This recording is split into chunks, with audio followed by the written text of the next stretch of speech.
Hey there, it's Lara back with your weekly astrology forecast.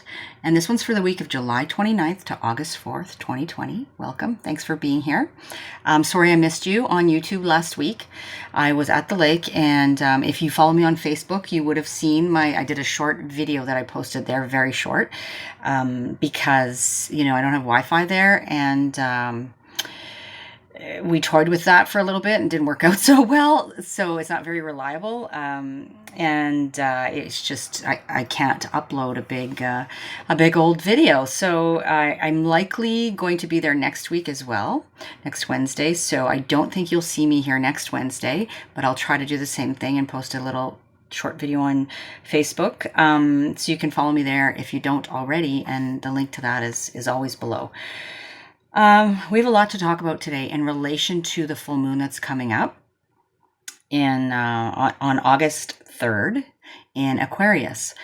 And so I'm going to get to that pretty quickly. But before I do that, I always like to mention to you where the moon is at. And the moon is currently in Sagittarius. She moves into Capricorn on Friday, and then she'll move into Aquarius on Sunday, and then we'll have that full moon on August 3rd, or August 4th if you live in the Southern Hemisphere. But if you're interested in knowing about, a little bit about working with the moon as she moves through the zodiac each month, then I have a real quick guide on my website, and it's free for you to download. So you can head on over there if you want. The link is below. I also want to say a huge thank you to all the people that have been ordering readings over this last month or so. I've been really crazy busy, which is amazing, and I so appreciate it. It's, I just want you to know, if you order a reading from me over the next little bit, it's probably going to take 2-3 weeks for you to get it. So if you want a reading for a certain time, then you should, keep that in mind. But I'm so grateful, that's that people are taking me up on what I have to offer, and I appreciate it. And if you're interested in that, you can check out my website at the link below. All right, so enough of that. Let's move on here. Before I get to talking about the full moon, I want to mention something real quickly, because as I see it, it relates to where we're at, and it relates to this full moon that's coming up in Aquarius, whose opposite sign is Leo, right? So at the time of the full moon, the sun and the moon are always opposite each other at a full moon.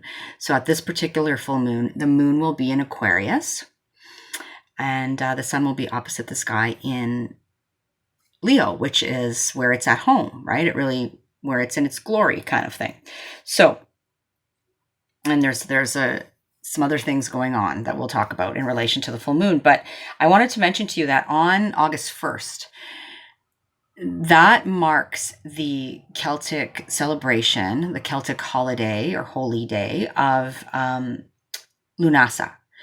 And so on the Celtic Wheel of the Year, right, or the Witch's Wheel of the Year, some people refer to it, the Pagan Wheel of the Year, it is one of the 8 celebrations. And the Christianized version of this is Lammas. So it is a harvest festival. That's what we know it as. But I want to say a word about it because, like I said, it sort of relates, I feel like, to the energy that we're in right now. This is, a celebration of the harvest, of the light, of the sun, very much Leo season, right? And the Celtic god Lugh was the god of the sun and of light and of the harvest. And so we have these, the Celtic people have a celebration on August 1st. And usually, it's not just that day, but that's the first day of the celebration. And it marks the harvest, and there's feasting and, fires and this kind of thing. But the interesting thing, I think, about this is that part of this is about embracing the joy and the celebration, right? Very connected to Leo and the sun, and the abundance of the harvest and all of that. But there's another side. There's always two sides. There's always a yin to the yang, right? And in the mythology, Lug's stepmother, he had a stepmother, and her name was Tailtu, and she is an earth goddess, very much connected to, the concept of endurance and sacrifice. And so the reason for that is because she really, she literally sacrificed herself for the greater good, for her people, because she worked herself to death clearing the land so that the people could grow crops and, have food. And so it's interesting to me because as much as this time of year and, particularly around this celebration is very much a celebration, right? Of embracing the joy and the light and all of that and the harvest. We also have to keep in mind that sacrifice went into that, right? So if you live in the Northern Hemisphere, and particularly in the north, which is where I live, our summers are quite short. And so when August rolls around, there is this kind of, we're enjoying the dog days of summer, but there's also this kind of little bit of sort of, melancholy, or this, sometimes it's a wistful kind of, if you really like fall, which I happen to, but I don't want summer necessarily to be over that quickly. And so it's this sense of, fall is coming. So this melancholy that comes with knowing that nothing lasts, right? And that once everything's harvested, then things begin to wane and die off. So yes, this is a celebration of all of those things, but it's also about recognizing the sacrifices, right? If you think about the mythology and Tailtu, the sacrifices that are made by the individual, Leo, for the greater good, Aquarius. And sometimes that's necessary. So I think it's interesting because of this moon that's happening, but also because I think this speaks very much to where we're at in the world right now on a number of levels, right? So I just thought I'd mention that to you. The other thing I want to mention before I talk about the full moon is that the day after the full moon, Mercury is moving into Leo, which is where the sun is. And so as Mercury moves into Leo, Mercury rules our communications, our thought processes, exchange of information, our commerce and our marketing and these kinds of things, right? Our mobility. So as Mercury moves into Leo, these things will take on a more leonine flavor. So we may become more confident in our communications, more persuasive, more sort of charismatic, maybe taking on a leadership role, speaking from the heart, right? Leo is heart-centered.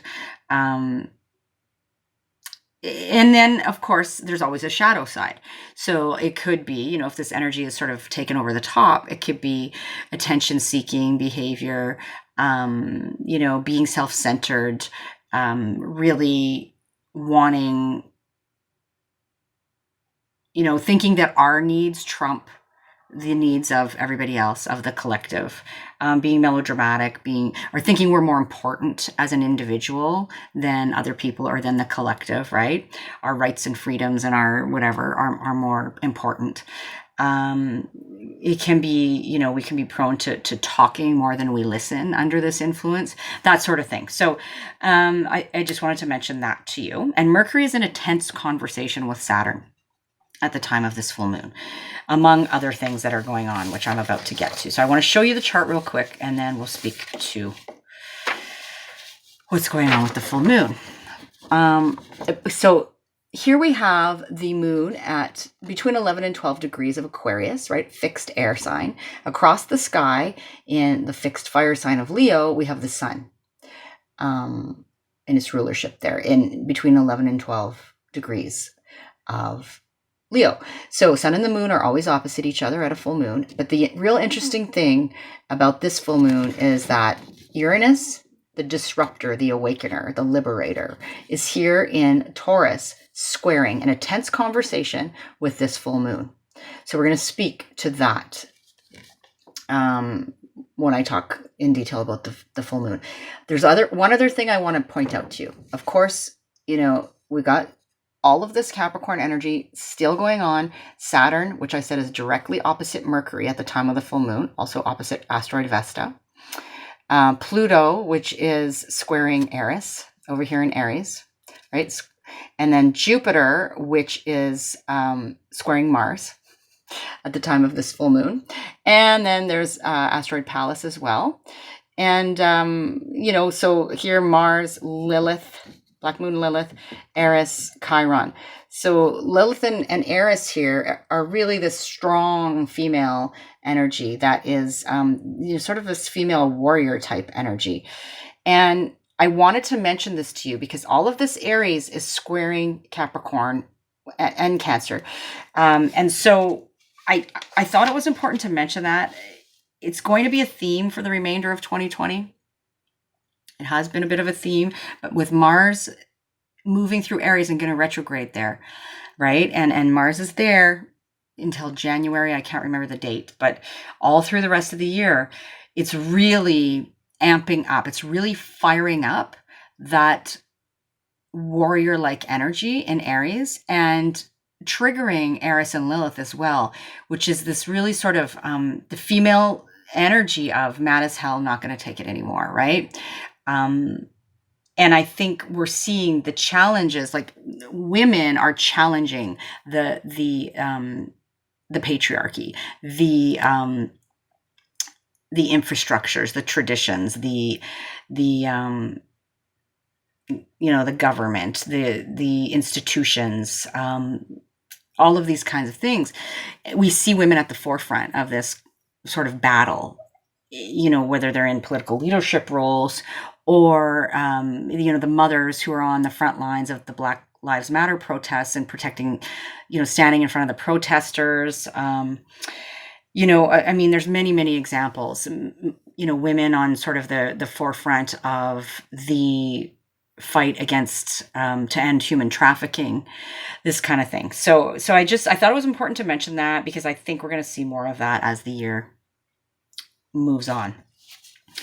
One other quick thing I forgot to show you because I am going to mention it. We have Venus conjuncting the North Node at the time of this full moon as well, right? In Gemini. So, I'll tell you what is significant about that as I see it. All right, let's begin by talking about Aquarius and Leo for a brief minute here. The full moon in Aquarius between 11 and 12 degrees opposite the sun in Leo. So Leo, where the solar, more sort of masculine principle is sitting, is about the individual, very much about the individual. And Aquarius, where the lunar, more feminine principle is sitting, is very much about the collective, about the group. They're about other things too, but that is really, it's individual versus collective is this axis of Leo and Aquarius.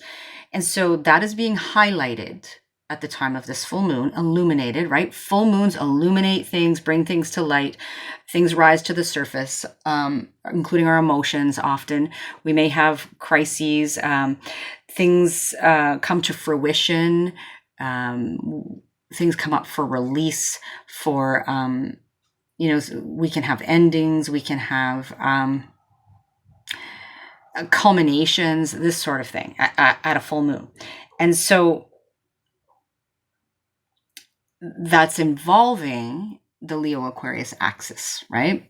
And we'll speak to where this full moon is happening for each of us near to the end of the video.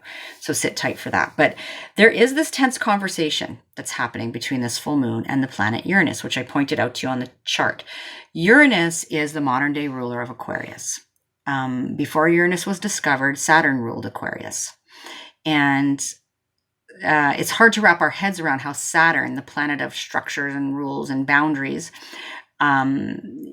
can rule Aquarius, which is this sign that's more associated with the fringes and with, freedom and the collective, but the individual, like how the individual can contribute to the collective, still be an individual, but contribute to the greater good, right? And it's a futuristic sign. So how is Saturn associated? Well, Saturn being the planet of boundaries, as I see it anyway, Aquarius pushes the boundaries. So, to put very simply, that makes sense to me. But in modern rulership, Uranus is the ruler of Aquarius. And Uranus is the planet that when it comes on, when it's involved, right, it is disruptive. So Uranus is the great awakener, the liberator, the rebel, the disruptor, the one who shakes things up, shakes up the stagnation, and brings, surprises and insights and sometimes, flashes of genius and this kind of thing. So we've got Uranus in intense conversation with this full moon. And so we may have a real urge for freedom and rebellion at the time of the full moon, but it's not really great timing to be, doing super risky things or to make huge sweeping changes. Changes may happen, but we need to respond to those rather than necessarily initiating them right now. This can be really a very cathartic release happening as well, or surprising, sort of shocking, events or a turn of events, information coming in, unexpected information comes to light, or information that's been sort of under wraps, or emotions that have been, kind of buried down there, bubble to the surface and blah kind of thing. Rebellion, like I said, an urge for freedom, some kind of liberation.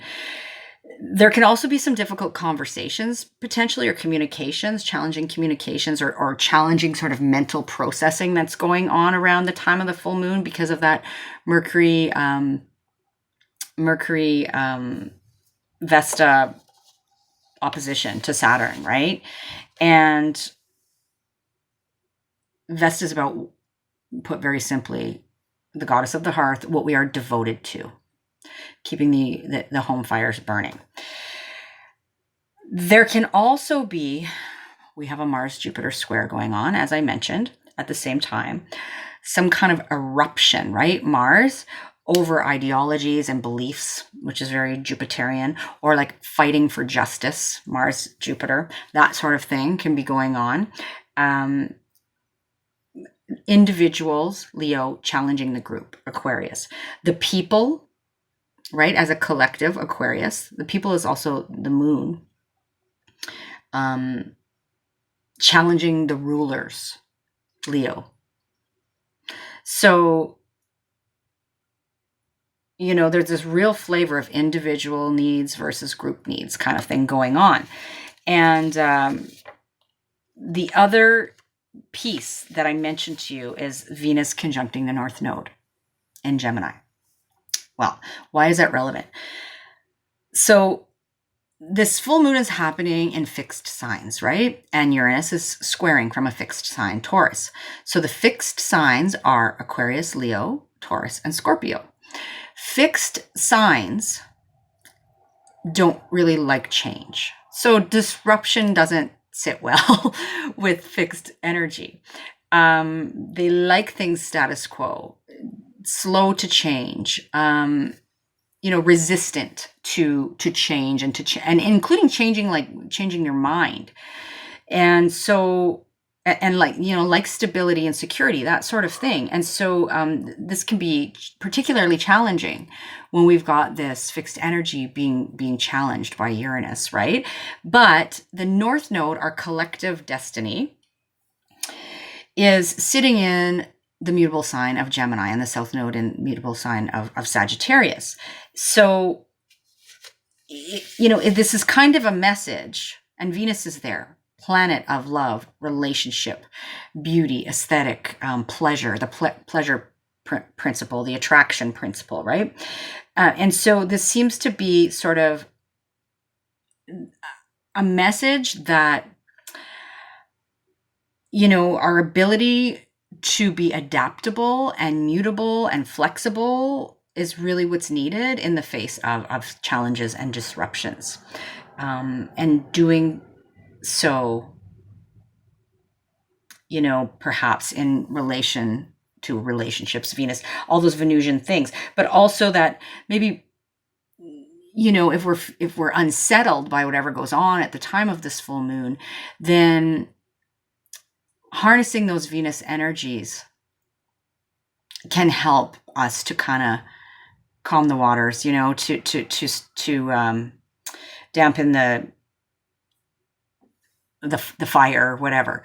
And so maybe doing things that are Venus related, taking pleasure in our relationships, or just, earthly pleasures. Venus is very associated with that.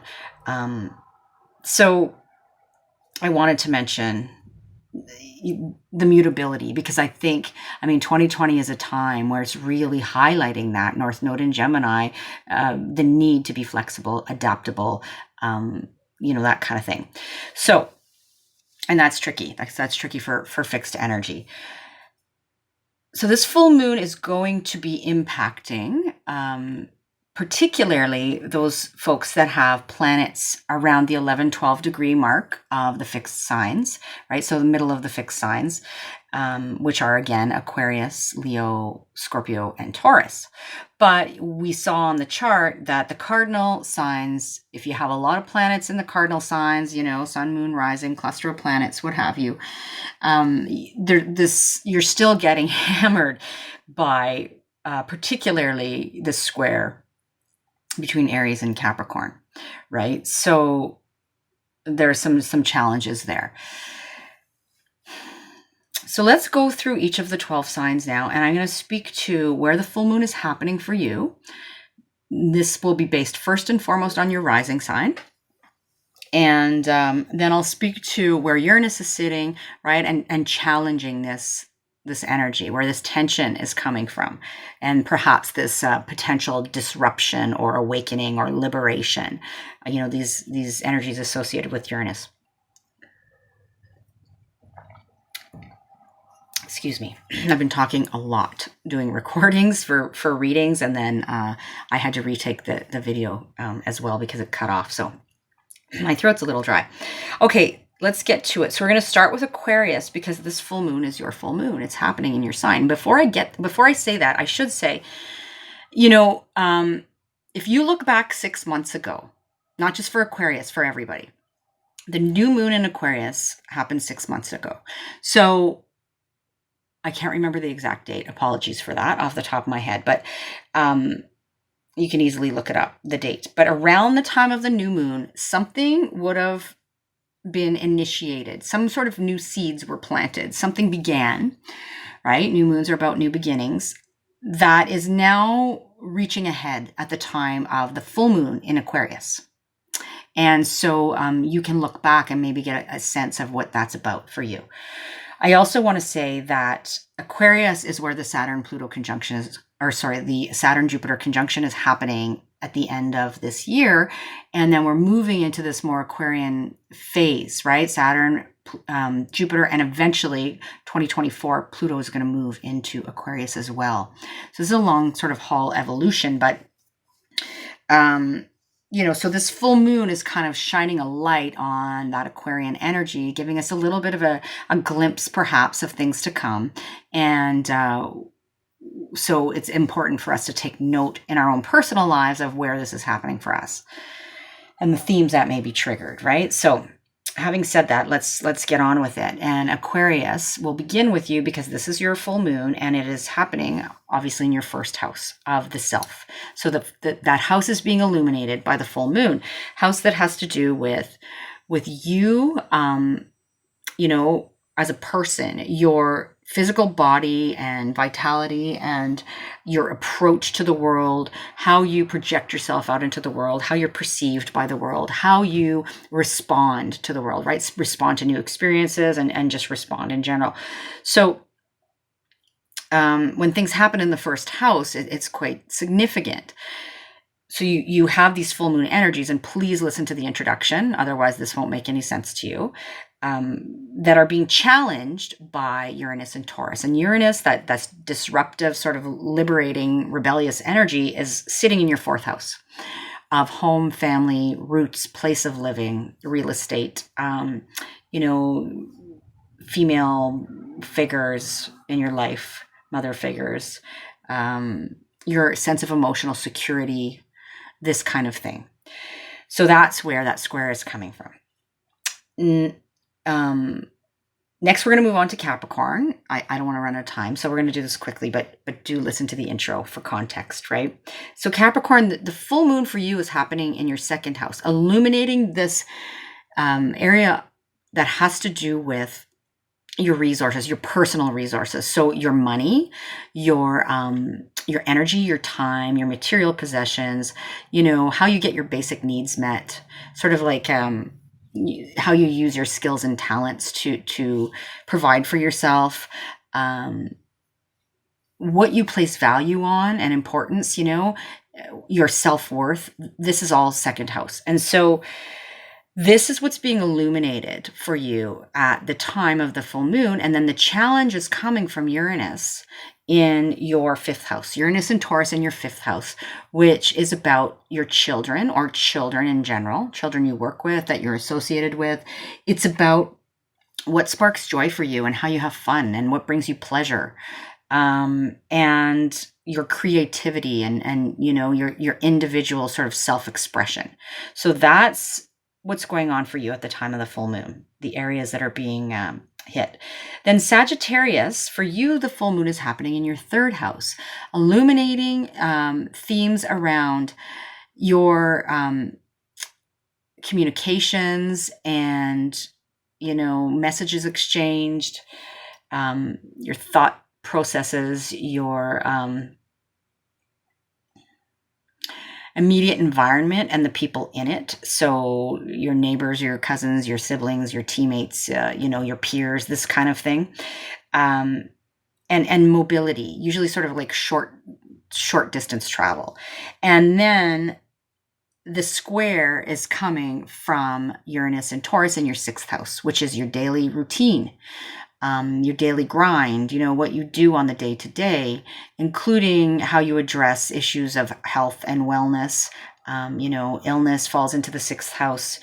So does pets. So does how we are in service, right? Which includes, these sort of relationships between people who are not on a level playing field. And so that's where the challenge from Uranus in Taurus is coming from for you, Sagittarius, and the full moon in your third house. Scorpio, you're next. The full moon is illuminating your fourth house, shining a light, something coming to pass in terms of your home, your family, your place of living, female figures in your life, including, the mother figures, your sense of emotional security, your ancestry, your roots, all of these themes, right, our fourth house. And then the challenge from Uranus and Taurus is coming from your seventh house of your close personal relationships, your one-to-one relationships, including business partnerships, significant others, close family members and friends. And also the seventh house is about our contracts and agreements. So those two areas are in tension at the time of the full moon. So that's for you, Scorpio. Next, we've got Libra. Libra, the full moon is happening for you in your fifth house.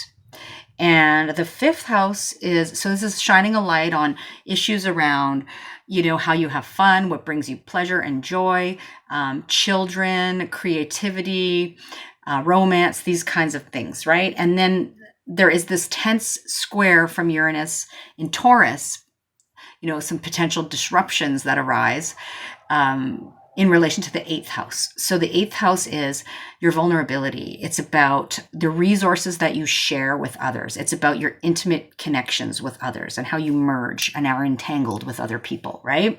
And it's your sort of issues around psychological matters, psychological wounding and healing, that sort of thing. So that's what's going on for you, Libra, at this full moon. Next, we've got Virgo. So Virgo, for you, the full moon is lighting up your sixth house. That's where Aquarius sits for you. And so in whole sign, right? So for you, Virgo, this is shining a light on your daily grind, your daily routine. What you do on the day-to-day, checking off the ticky boxes kind of thing. This is paid or unpaid, things that you do, but it can be very much related to work in some way. It's about how we are in service. It's about our health and wellness and issues around that. And pets as well fall into this category. So that's what's being illuminated, those themes, right? And then the challenge is coming from Uranus and Taurus, which is your ninth house. And that is about things around your ideologies and belief systems and philosophies and worldview, and your issues around higher learning, teaching, learning, what you learn from foreign people and places, foreign travel, these, the search for meaning is ninth house. So those two areas are in a challenging conversation at the time of this full moon, but the moon itself is sitting in your sixth house. Next, we've got Leo. So Leo, for you, the sun is in your sign, obviously, in your first house, and across the sky is the moon in your seventh house. So the full moon is illuminating the seventh house of your one-to-one close personal relationships with other people. So that can be significant others or close friends or family members. That can be partnerships, business partnerships. That can be even rivals, and the seventh house deals with contracts and agreements as well. So that's the area that's being lit up for you, Leo. But then the challenge is coming from your 10th house, where Uranus and Taurus is sitting, and it is squaring this energy, right? And the 10th house speaks to our public life, our career, and our worldly ambitions, and the legacy we wish to leave, and our public reputation and persona. This sort of authority figures in our lives and our relationship to authority. As well. It's this, and it's very about our material security. So that is what's going on for you, Leo, between the 7th and the 10th houses there at the time of the full moon. And then we've got Cancer next. So Cancer, for you, the full moon's happening in your 8th house. And it's illuminating themes around your intimate connections, your entanglement with other people, including other people's resources. So that's, we think of those things as other people's time, energy, and money. So taxes, insurance, debt, inheritance, this sort of thing. And then, that's where the full moon's sitting for you. Also has to do with secrets and things we kind of keep shoved down there that we don't want everybody to know, the skeletons in the closet sort of thing. And so we've got that going on. And then the challenge is from the 11th house. And that 11th house, that's where Uranus is sitting. It speaks to the group, the collective, friendship groups, organizations, clubs, associations, networking, the internet, these kinds of things. And also about the 11th house is also how other people can help us, the people that can help us reach our goals, the hopes and dreams we have for the future, that sort of thing. So that's where the challenge is coming from to this full moon that's happening in your 8th house, Cancer. Next, we have Gemini, and the full moon is happening for you, Gemini, in your 9th house. So it's illuminating things surrounding your ideologies, your worldview, your philosophy, your belief system, your search for meaning, higher learning. So, teaching, learning at a level beyond the basics. It can have literally to do with sort of like college, university, that kind of thing. Also about what we learn from different cultures, different places, foreigners, including, travel, that sort of thing. And so that's where the moon's shining its light, and it's being challenged by the 12th house. Uranus is sitting in your 12th house of chaos, of kind of like internal, like it's the things we can't pin down. It has to do with many different themes, including what goes on behind closed doors, how we sabotage ourselves, our subconscious, the unseen world, our dream life, losses, places that are tucked away from the world, like hospitals and those kinds of institutions. I've mentioned that often before. So that's where Uranus and Taurus, our mental and spiritual health, right, is 12th house. So this is where the challenge is happening, between the 9th house where the full moon is and the 12th house where Uranus is for you, Gemini. Next, we've got Taurus. So Taurus, Uranus is sitting in your sign, right, for quite a while, and bringing some disruptive energies, which, you don't love as a fixed earth sign.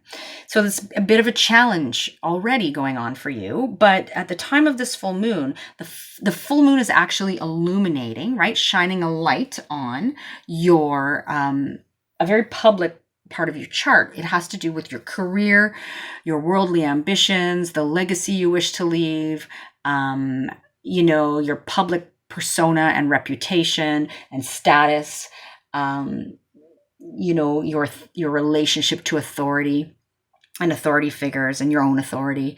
And so that's where the full moon is. And then there's a challenge happening from Uranus sitting in your first house of the self, of who you are, of your physical vitality and, well-being in that sense, of your approach to the world, of how you are perceived by the world, of how you project yourself out into the world, that sort of thing. So that's what's going on. I mean, it can be very exciting and dynamic time, but that square is a challenge, and oftentimes with a square, not oftentimes, but with a square, taking action to deal with the tension is really the best approach.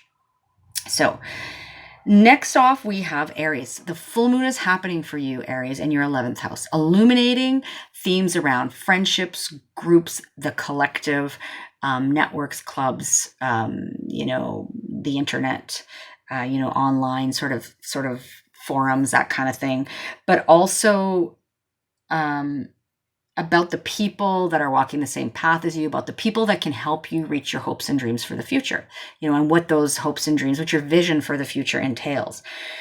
So that's where the full moon's illuminating. And then there's a challenge from Uranus and Taurus in your second house of your personal resources, your time, your energy, your money, how you make your money, like your skills and the skills and talents that you use to make money and to get your basic needs met. It's about what you place worth on, including your own self-worth, what you value. And so that's where this tension is happening for you, Aries, and the full moon in your 11th house, though. And last but not least, here we've got Pisces. And so for you, Pisces, this full moon is happening in your 12th house. So, which is, Pisces is at home in the 12th house. And that's illuminating this area of the chart that is very much about sort of what's kind of unseen, right? We think of the 12th house opposite the 6th house as this axis of order, 6th house, versus chaos, 12th house. And so 12th house, it's kind of about the things, that are hard to pin down, that are a bit ethereal. It speaks to our spiritual life, our spiritual health, our mental health. It's about how we sabotage ourselves, potentially. It's about the subconscious things, that are buried under the surface. And may come out in our dreams, those sorts of things, about our communication with the unseen even. And it can be about places that are tucked away from the world as well. So that's the full moon is illuminating that area of the chart for you. And it's being challenged by the 3rd house, which has to do with, that's where Uranus is sitting, right? This disruptive energy, sitting in this house that speaks to what's, your immediate environment and the people in it, your communications and thought processes, and even internal dialogue, commerce and marketing, and mobility, and these sorts of things, right? Short distance travel is third house. And so that, like when I say the people in your immediate environment, this usually is people like your teammates, your sometimes your peers, your workmates, your cousins, your neighbors, your siblings, this kind of thing, right? So this is where the challenge is happening for you, Pisces. All right, so that is all 12 signs. What I did not say, I said it to, I think it was Taurus that I said it to, and I didn't say it to anybody else. So I'm going to take a moment here, if you're still listening, to tell you this. When we have a square, the best approach to deal with that tension is to act on it, to take some kind of action. Because otherwise, like, that energy has to go somewhere, right? With a square, something's got to give. And so if we are not proactive about it, then we may be more prone to being reactive. And that doesn't always go so well. Mind you, some surprises may come about because of this Uranus piece. So deep breaths and do what you can in the moment, to respond rather than react. So that's a bit of advice for you. All right, I'm going to sign off and see you not next week on YouTube, but I will see you on Facebook and on Instagram as well. But I will see you the week after that here on YouTube. So thanks so much for joining me, and take good care. And let me know how the full moon plays out for you. Okay, bye for now.